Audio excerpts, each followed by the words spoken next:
بہت ہی پرانے زمانے میں جس کی تاریخ نہیں ملتی، مصر میں دو بادشاہیاں تھیں، ایک جنوبی مصر میں اور دوسری شمالی مصر میں۔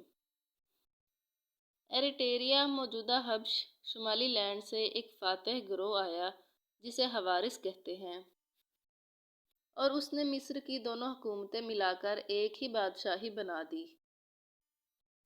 مدتوں یقین کیا جاتا رہا کہ پورے مصر کا بادشاہ مینس تھا، مگر 1938 میں سکان کے پرانے شاہی قبرستان کی کھدائی ہوئی تو ایک ایسی قبر نکلی جس نے مینس کے بارے میں مورخوں کے خیال کی تردید کر دی۔ اس قبر نے ثابت کر دیا کہ پورے مصر کا بادشاہ مینس نہیں ہو رہا تھا، اور یہ کہ مینس ہو رہا سے کہیں پہلے گزرا ہے۔ مقبرے میں اس بادشاہ کے استعمال کی تقریباً 900 چیزیں بھی موجود ہیں۔ ان سب پر بادشاہ کا نام لکھا ہے۔ ساتھ ہی ایسی تختیاں ملی ہیں جن پر شمالی مصر اور جنوبی مصر کی خیالی تصویریں بنا کر دیکھا گیا تھا کہ دونوں مصر بادشاہ کے قدموں کی طرف دوڑ رہے ہیں۔ بہرحال مینس ہو یا ہو رہا، مصر کے بادشاہوں کا پہلا خاندان حضرت مسیح علیہ السلام سے تقریباً 3500 سال پہلے یا اس سے بھی پہلے سے شروع ہوا۔ مینس نے یا اس کے قریبی رشتہ دار نے شمالی اور جنوبی مصر کے سرحد پر اپنے زمانے سے بھی پہلے کے ایک پرانے شہر کو دوبارہ آباد کیا۔ یہ سفید دیوار رول کا شہر کہلاتا تھا۔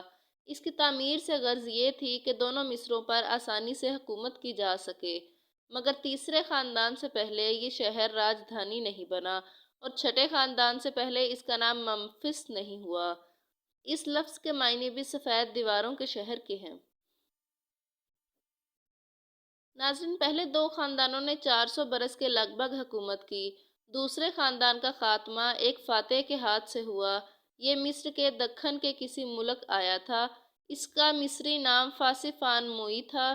اسی فرعون سے تیسرا خاندان شروع ہوا تھا۔ اس کا سٹیچو بھی مل گیا ہے۔ اسی زمانے سے فرعون کو خاص اہتمام سے دفن کرنے کا رواج شروع ہوا، اور یہی رواج اہرام مصر کی تعمیر کا سبب بنا۔ تیسرے خاندان کی بادشاہی غالباً 2980 قبل مسیح سے شروع ہوئی۔ اس زمانے میں مصر خوب آباد تھا، خوب ترقی پر تھا، بروی کاغذوں پر لکھنے کا رواج شروع ہو گیا تھا، حکومت بہت منظم تھی، ملک کو ضلعوں میں بانٹ دیا گیا تھا، اور حکومت کے تمام اختیارات خود فرعون کے ہاتھ میں تھے۔ فرعون کو اپنے پورے راج کی دیکھ بھال کرنی پڑتی تھی۔ بچپن ہی سے اسے بادشاہ کے لیے تیار کیا جاتا تھا۔ وہ اپنے باپ کی حکومت میں بھی حصہ لیتا تھا، شاید اسی کا وزیر اعظم بھی ہوتا تھا۔ اس کی تخت نشینی دھوم دھام سے ہوئی تھی، اور 30 برس حکومت کر چکنے کے بعد وہ اپنی جوبلی بھی مناتا تھا۔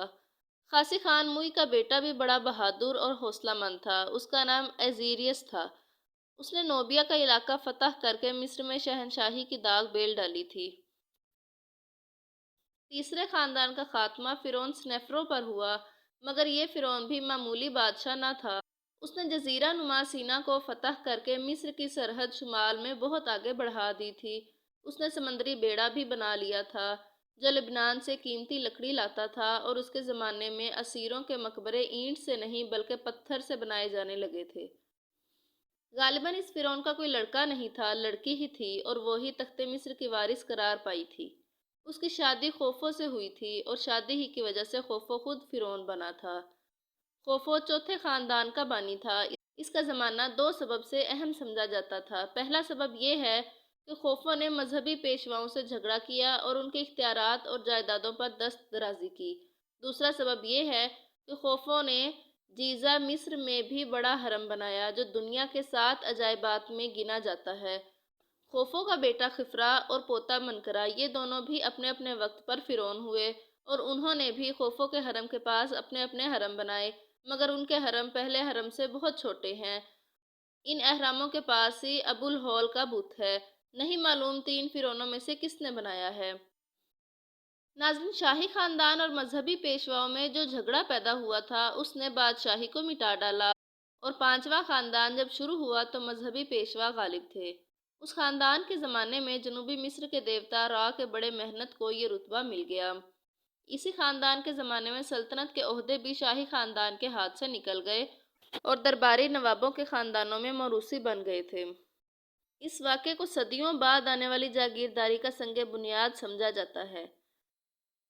اسی خاندان کے دور میں مصر کے پاس بحر روم اور بحر احمر میں جنگی بیڑے تھے۔ پڑوسی ملک سے تجارت ہوتی تھی، نوبیا میں بھی جنگی مہمیں بھیجی گئی تھیں۔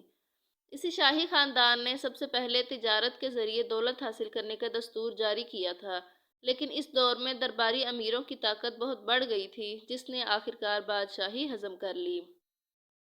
ناظرین، اب بات کرتے ہیں چھٹے خاندان کی۔ چھٹا خاندان سیتی اول سے شروع ہوا تھا۔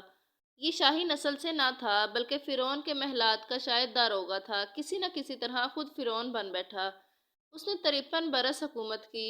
اس کے بیٹے سیتی روم کے بارے میں خیال کیا جاتا ہے کہ 94 برس فرعون رہا، مگر اس کے مرتے ہی خانہ جنگی اور طوائف الملوک کی شروع ہو گئی۔